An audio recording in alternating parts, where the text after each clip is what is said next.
தமிழக அரசு விவசாயிகளை தொடர்ந்து வஞ்சித்து வருவதால் தஞ்சாவூரில் சுயேட்சையாக போட்டியிடுவதாக தமிழ்நாடு காவிரி விவசாயிகள் சங்கம் சார்பாக அறிவிக்கப்பட்டுள்ளது. திருவாரூரில் தமிழ்நாடு காவிரி விவசாயிகள் சங்க தலைவர் PR பாண்டியன் செய்தியாளர்களை சந்தித்தார். அப்போது பேசிய அவர், மத்திய அரசின் வேளாண் விரோத சட்டத்தை விட மோசமான தமிழ்நாடு அரசு நில ஒருங்கிணைப்பு சட்டத்தை மாநில அரசு கொண்டு வந்துள்ளதாக கூறினார்.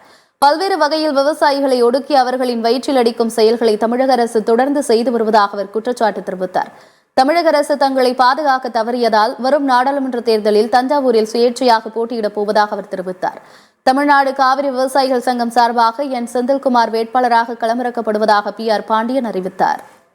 12 விவசாயிகள் சங்கத்தின் சார்பில் முதற்கட்டமாக காவிரி டெல்டாவில் தேர்தல் களத்தில் அதிகார போட்டியில் களமிறங்குவது என முடிவெடுத்திருக்கிறோம். தஞ்சாவூர் பாராளுமன்ற தொகுதியில் முதலில் தமிழ்நாடு காவிரி விவசாயிகள் சங்கத்தின் சார்பில் தஞ்சாவூர் மாவட்டத்தை சார்ந்த காவலூர் ஊராட்சி மன்ற தலைவர் என் செந்தில்குமார் போட்டியிட இருக்கிறார்.